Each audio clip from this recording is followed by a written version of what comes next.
هغطي بقى وش المكرونة بالبشاميل وهسوي الوش كويس، وهدخلها فرن ساخن مسبقا على حرارة 200 درجة على الشبكة في النص لمدة نص ساعة لحد ما تاخد لون معايا.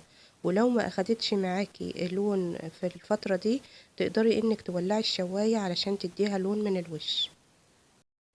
تسوية المكرونة ما بتاخدش اكتر من نص ساعة في الفرن، لان كل حاجة مستوية معانا، المكرونة واللحمة والبشاميل، احنا محتاجين بس اننا نديها لون من الوش. ايه رأيكم بقى في الجمال والحلاوة دي كلها؟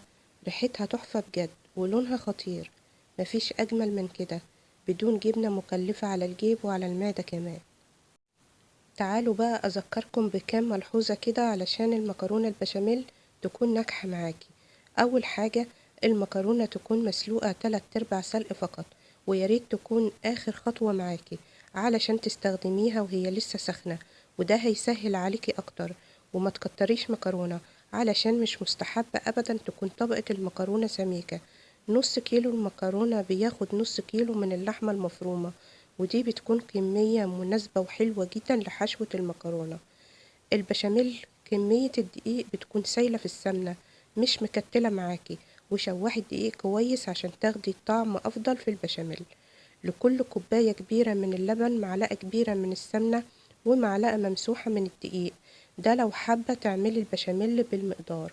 والسمنة بتكون أفضل من الزبدة في البشاميل.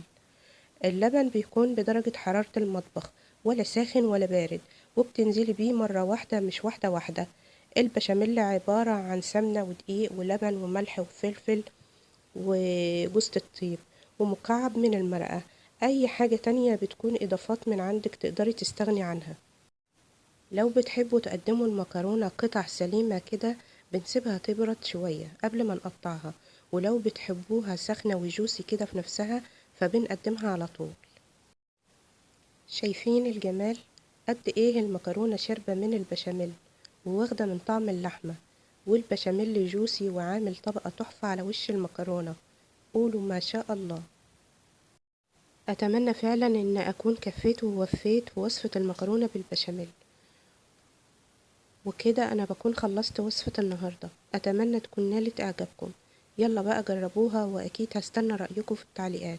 ما تنسوش تدعموا الفيديو بلايك وشير لكل أهلكم وصحابكم، ولو مش مشتركين اشتركوا وفعلوا الجرس على الكل عشان يوصلكوا إشعار بكل وصفة جديدة. أشوفكم على خير الفيديو الجاي، والسلام عليكم ورحمة الله وبركاته.